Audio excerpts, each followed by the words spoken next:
Allah. Ampunlah dosa para syuhada di Aceh, ya Allah. Ya Allah, ampunlah para ulama-ulama di Aceh, ya Allah. Ampunlah dosa guru-guru kami di Aceh, ya Allah.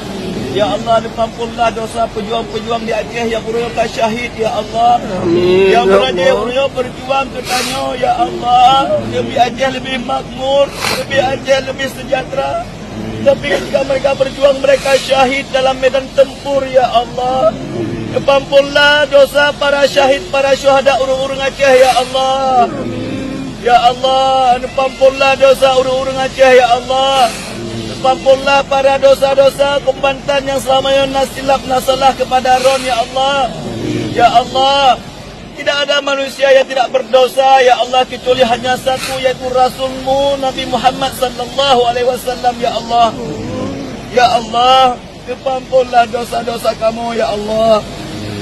Ya Allah, ampun dosa anak-anak yatim yang ada di Aceh, ya Allah. Ya Allah, ampunlah dosa urung-urung yang namu teringat kamu, ya Allah. Ya Allah, nepeluah kubu para syuhada Aceh, ya Allah.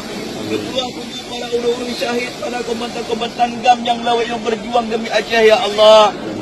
Ya Allah, Nabi, ya Allah, kesuksesan untuk anak-anak yatim di Aceh Uronyo, ya Allah. Kami bersimpuh kepadamu, ya Allah. Ya Allah, jagalah Aceh, ya Allah. Ya Allah, berikanlah keamanan, berikanlah ketentraman yang abadi terus di Aceh, ya Allah. Lena konflik-konflik, ya Allah. Ya Allah. Oh, Lena konflik di Aceh, ya Allah. Ya Allah, berilah kesejahteraan kepada kamu di Aceh, ya Allah. Ya Allah, berilah kemakmuran bagi kamu di Aceh, ya Allah. Beri, ya Allah, beraman, bertentram, bertenang di Aceh, ya Allah.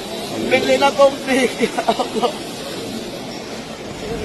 Ya Allah, ampunlah dosa urung-urung yang korban syahid di Aceh, ya Allah. Mereka pergi ratusan ribu nyawa Engkau ambil dalam satu waktu, ya Allah. Ada di antara orang tua kami, ada saudara kami, ada anak-anak kami.